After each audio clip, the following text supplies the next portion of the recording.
Coming off of a weekend without a UFC card, we are now looking at UFC Fight Night Aaron Blanchfield versus Macy Barber. I'm going to be honest, this is not the card where you want to bet too much. This is a dangerous card, and I don't mean that by finishing. I mean that by betting on too many fights that you probably shouldn't. Overexposure, right? Reading too much into whatever, perceived skill gap there is in the undercard. These are the dangerous cards here in UFC betting. Not the ones, not like betting on Morales beating Burns, right? Or not on Bilal Muhammad's fight going over 1.5 rounds. None of those. These cards are dangerous.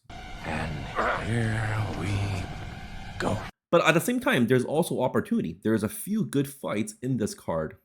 So I guess we just have to be disciplined, right? And focus on the fights that, we should bet on and just not touch the ones that we really shouldn't. Nice. Kicking off on the undercard, we have Rayani dos Santos fighting Alice Ardelean. Looking at their records, 14-8 fighting 9-7. We're starting off with pretty much a shit show. This is number one bullshit. There's more red flags in this fight than there are in a communist parade. Honestly, there's so many things that can go wrong in this fight. Both fighters are coming off of 2 losses. And with Rayani dos Santos, the 2 losses are huge problems because she was heavily favored. Look at the topologies. She's like 80% favored in both of those fights that she lost. And in this fight, she's also favored. So again, dangerous, right? I get it. If you watch videos, if you dig a bit deeper, you'll hear that Rayani dos Santos has the grappling edge, right? She's a great grappler, submission in first round. Well, if she's that good, then she wouldn't be 14-8.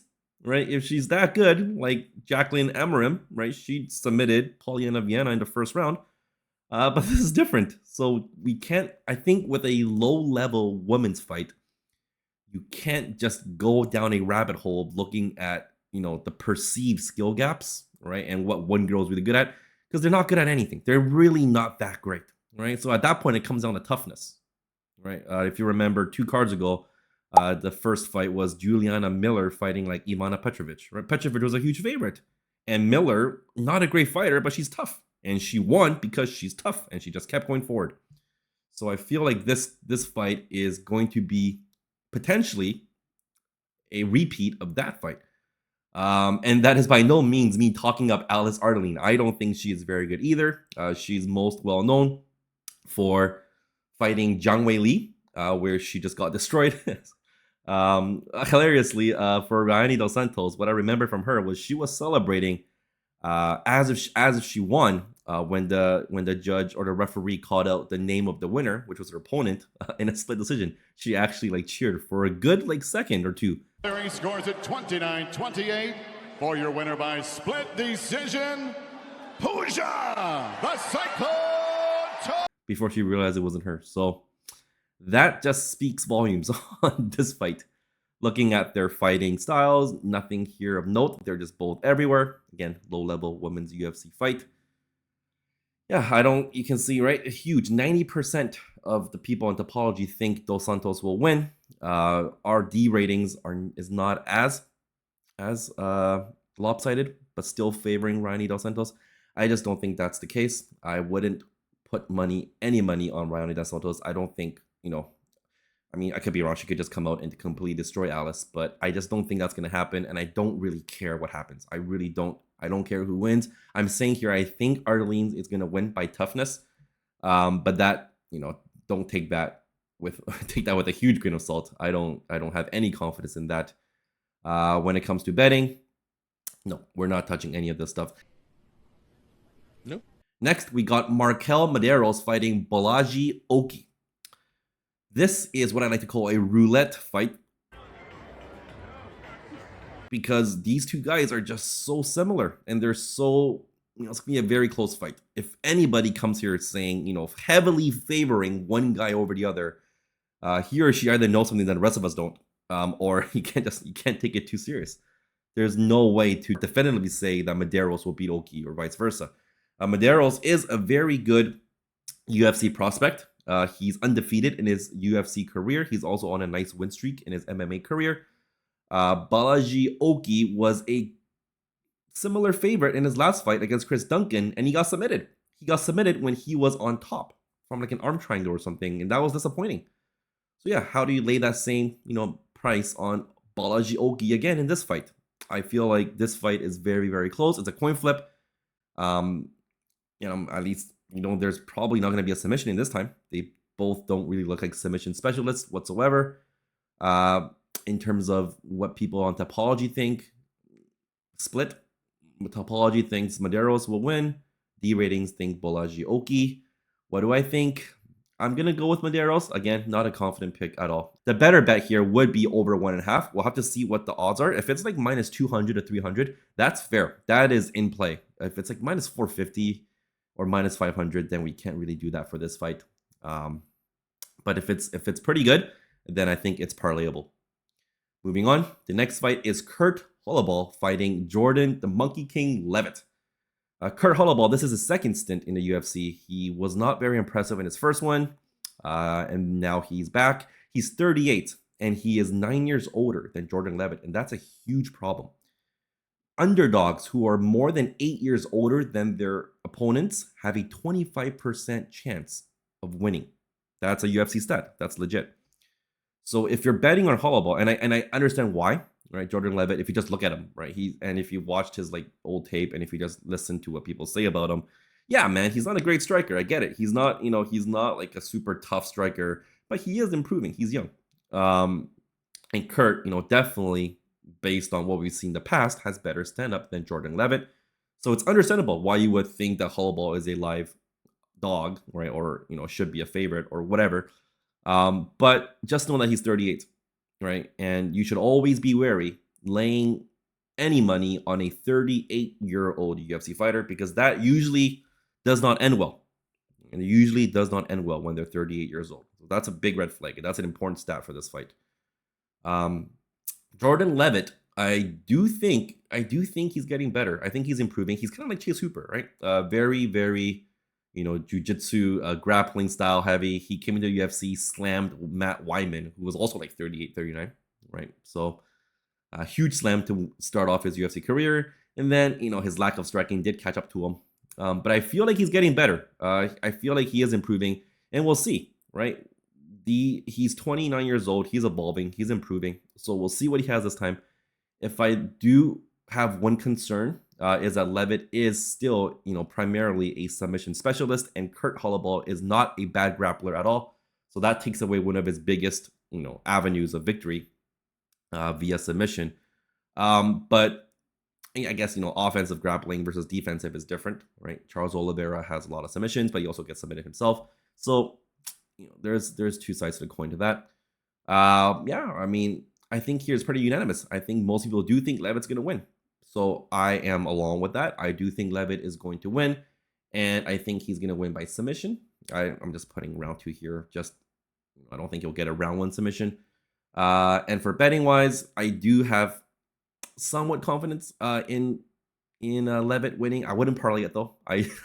Please don't parlay Leavitt in all your parlays. That is not a parlay centerpiece.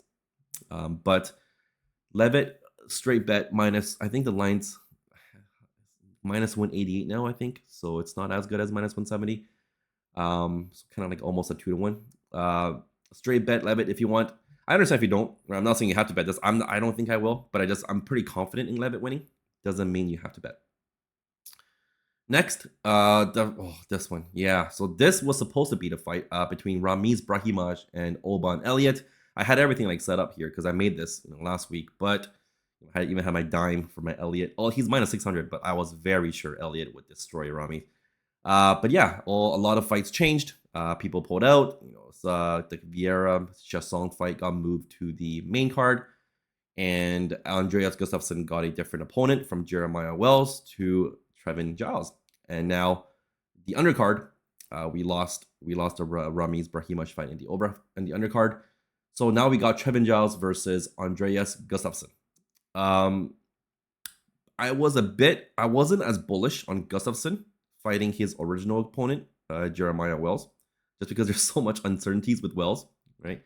But with Trevin Giles, I'm much more confident in backing Andreas Gustafsson in this fight. not because of how good Andreas Gustafsson is. It's just because how are you going to ever bet on Trevin Giles at this point in his career? He at one point he was a promising prospect in the UFC, but if you just look at his recent fight history and the way he fights, right? I don't think he has a passion anymore. He's no longer, I feel like he's kind of just complacent in his career. He's working behind the jab. It doesn't show much power, both of which is not going to be good when you're fighting Andreas Gustafsson, who just comes at you with that Scandinavian toughness, right? And just punches. Andreas Gustafsson is not a very technical striker, right? I think when it comes to technicality on paper, Giles is better. But, if you put momentum in their, career trajectories and their age, and just what naturally happened in this fight is the more aggressive guy, the younger, hungrier fighter, right, with a lot of power, which is Gustafsson, should win. And that's what I think is going to happen here. I think Gustafsson is going to win. I think majority of the people on Tautology and D ratings agree as well. And I think he probably does win by knockout. When is a knockout going to happen? I don't know. Round betting is a bit scary here, right? It could be a early knockout. It could be a very slow, boring fight. Who knows? But either way, I do think Gustafsson money line at like minus 170. I think it's even minus 150 right now. I'm not sure. But that's pretty good. Not a dime, not a lock, but not bad. Right? Better than Leavitt for sure. More confidence in that. Betting Gustafsson to finish Giles or under 2.5 is a bit risky. And I don't think this is the type of card that's worth taking the risk here. So I think Gustafsson money line is the way to go for this fight. And I put a blue circle there because I'm very, very confident in Gustafsson winning this fight. The main fight in the prelims is Filho fighting Alan Nascimento. And this is just like the fight where they're so close. These two fighters, either guy could win on any given day. It's hard to bet against Filho because when you watch him fight, like the dude is good. The pastor, he carries his Bible to the ring and everything. And he knocked out like old Osborne the first round, right? The guy's good. Filho's good, and he's an underdog. And I'm not so sure why. Alan Nascimento, he's big. He's got better grappling. I'll give him that. But it's a close fight, man. It's a very close fight. Both are heavy submissions specialists, which is not very good because that usually just means that neither of them are going to try any submissions potentially. And yeah, looking at what people think, it's like 60-40 for Nascimento. I feel like it should probably be closer, like 50-50, honestly. I think Filho is going to win. Not much confidence in that pick. The better bet would be the over 1.5. We'll have to see what the line is. If it is something like, again, minus 200 to 300 or 350, we take those. If it's anything over minus 450, I don't think we touch that. Not worth. Moving on to the main card, we have a bunch of changes. We had five fights with Billy Ray Goff fighting Song Kyung-ho, but because Cole's visa got rejected or something, so that he had to pull out. So there was like an opponent switch and everything, and we got the Vieira fight and Chiasson fight moving to the main card, and Billy Ray Goff is now fighting Rami Brahimaj. First fight in the main card is Zachary Reese fighting Dusko Todorovic. And when I saw this card, this was the fight that jumped out the page at me. I looked at that fight, I looked at the card, and I told myself, like, bet on Reese, right? If there's going to be one fight that you're going to bet on, not like round betting, but for a money line winner, you got to bet Reese here. It's 2025. How are you going to bet on Dusko Todorovic? Right, this guy at once was a very promising undefeated prospect. His career in the beginning looked beautiful, right? Full green, win after win after win, and then he's chinny, and it caught up to him, and he's getting finished left, right, and center. And I just feel like he's done. He's not that old. He's only 31, but I feel like his fighting age is up there, and I don't have any faith in him to survive against Zach Reese. And I'm not saying this because I'm super confident in Zach Reese. I do think Zach Reese has good potential. He's a huge athletic guy, but he does make some boneheaded mistakes. I get it. If you watch his fights, he does. He's not. I wouldn't say the highest fighting IQ, but he's young. He has room to improve, and I think he easily beats Dusko Todorovic here. Looking at, and he, they're both finishers, so this fight isn't gonna go to the distance. Very unlikely for a Dusko Todorovic fight to go to the distance, especially when he's fighting against someone with power like Zach Reese. And yeah, no surprise, I'm not going off the script here. Zach Reese is heavily favored by both the community and by D ratings. My prediction is actually a first round knockout. But there's the dime. There's the dime of the week. This is a really good one. Minus 250 for a dime. As good as it gets. Minus 250 right now for Reese money line to win against Todorovic. I wouldn't, go too. You could go with a Reese KO or sub and then pair it with it under 2.5, because what are the chances again of the last 2 minutes in the third round? But I feel like this again for this card. I don't want to do too much. I think a Reese money line in a parlay is very, very safe. That is like a parlay centerpiece right there. Next, we got Caitlin Vieira fighting Macy Chiasson, and I'm not going to bore you here with 5 minutes of talking about what these two girls do. They're very similar. They're both mid-level UFC fighters, Ultimate Fighters alums. Macy Chiasson won the Ultimate Fighter. I can't remember if Vieira did or not, but just look at her. Vieira is big. She's a big, strong girl, and I feel like size is going to be the difference in this fight. I feel like Vieira is going to bully Chiasson. And I don't think Chiasson has enough tools in her toolkit to deal with Vieira's size. Neither are crazy finishers, not a surprise in women's fighting. And, it's split between, the community and D ratings. And for me, I'm going to pick Vieira here because she's an underdog with plus money, but I'm not going to bet it. What's the point, right? It's just like roulette. You might as well go roulette. But the better bet here would be the over. And hopefully, fingers crossed, that it's going to be in the minus like 400, 350 range. If it's like minus 550 or 600, then it's not ideal. But we'll see. I might even just do it just because I'm desperate. But this does feel pretty safe.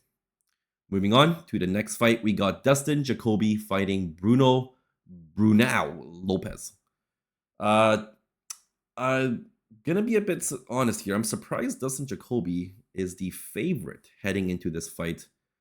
I get it, man. He was pretty good. He's a good kickboxer, and his UFC career started really hot. He was on like an undefeated streak. But once he's fought guys at a higher level of competition, he's shown that he's not that guy. And I get he won. Recency bias here for sure. He beat Victor Petrino in the last fight, but I'm pretty sure he was losing that fight. I think the first 2 rounds were, based on the scorecards, the first 2 rounds were split 1-1. He was losing round 3. For the first 3.5 minutes, and this happened. Oh gosh! He had a lot of that on the elbow. He did on the elbow and on the kind of.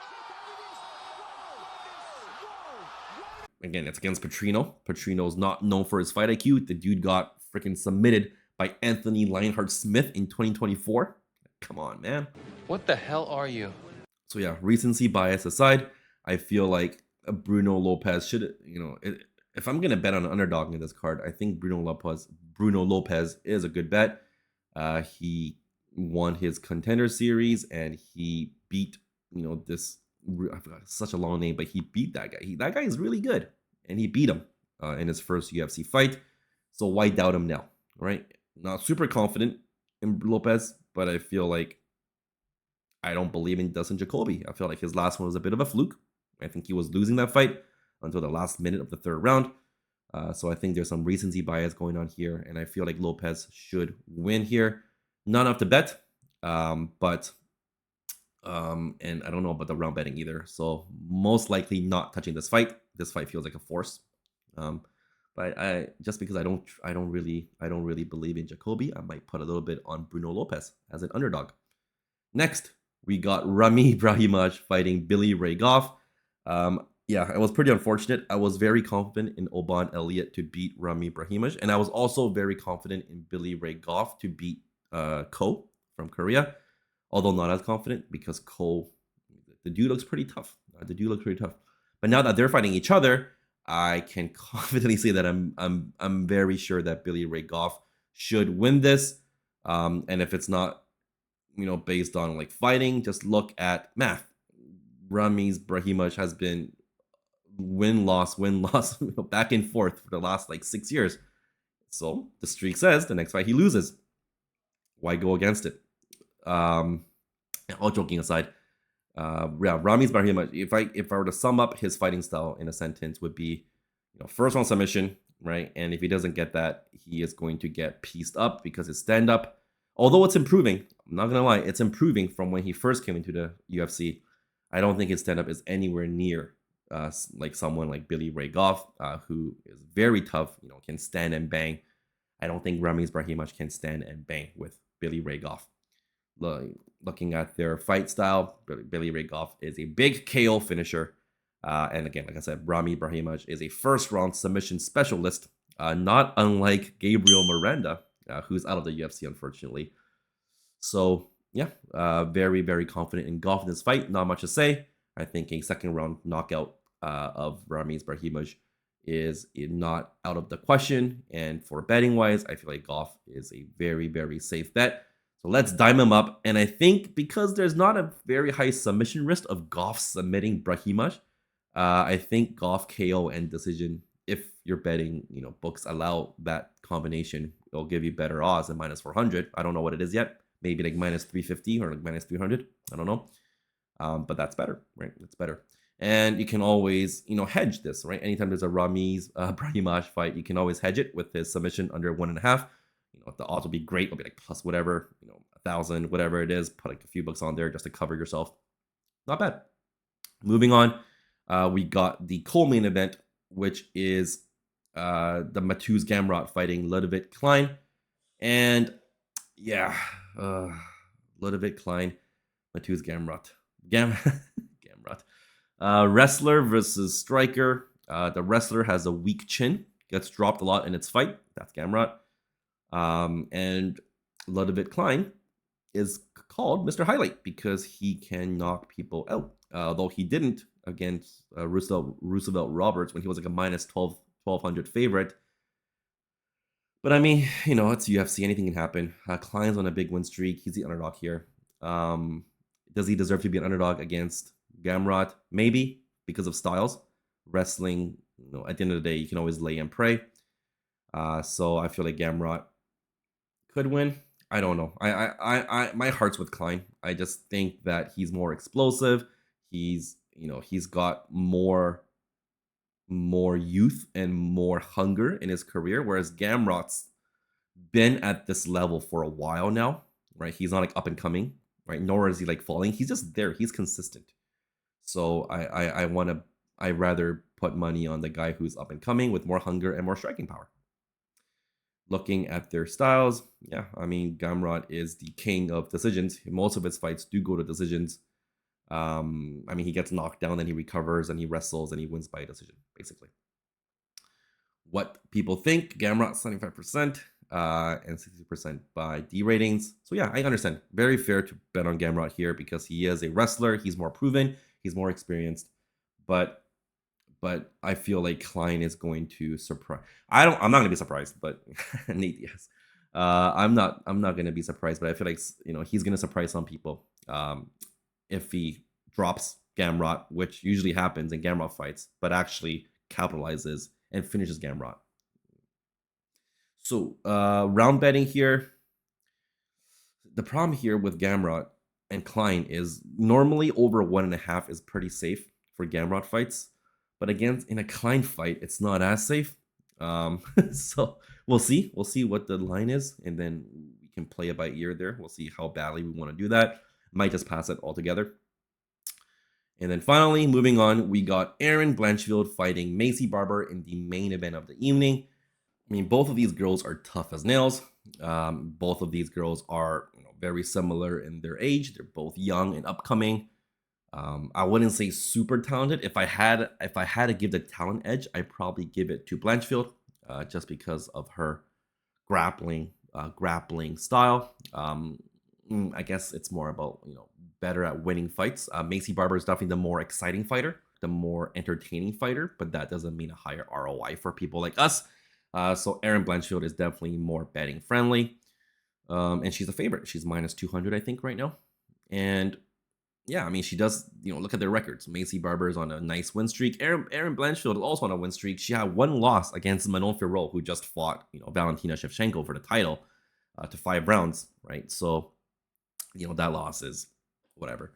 And I feel like this fight is most likely going to end up becoming a typical boring Erin Blanchfield fight. And if that does happen, that's good for us because I do think Erin Blanchfield will win. And I do like the overs of this card. Over 1.5 is probably going to be like -800 or something. Over 2.5 might be more doable at -400, 350. I don't know. We'll see when it comes out.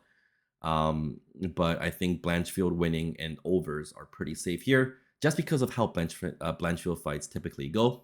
She likes to control. She likes to take down and then just position, control time, all of that stuff. Maycee Barber is the finishing risk here, right? If this fight is going to be finished early, it's probably from Maycee Barber. If there is a late finish, which we don't really care about anyway, because we're not gonna do over like 4.5 or that's whatever. If there's a late finish, it could be on both. I think Erin Blanchfield could, dominate Maycee Barber enough to force a very late finish because Maycee's so tough. They're both so tough. Erin is very tough. She just comes straight at you. She doesn't care if you punch her. She's coming towards you either way. Yeah, both of these girls are very, very tough. Looking at the D ratings and topology, Blanchfield is the pick here. And I do think Blanchfield wins by decision. I'm not very confident in the decision part. It could be a late finish. It could be a decision. I don't know. But over 1.5, it's got to be a dime. I don't even care what the odds are. I feel very confident in this fight going over 1.5 rounds. It's a 5-round fight. In a women's fight, they usually do not go all out in the first round. So it's as safe as it gets, especially between these two girls. 2.5 and a Blanchfield money line is good. If you're going to do Blanchfield money line, you can also pair with the over 1.5 or 2.5 if you're feeling frisky. Lots of options here. But yeah, this fight is pretty good for bettors.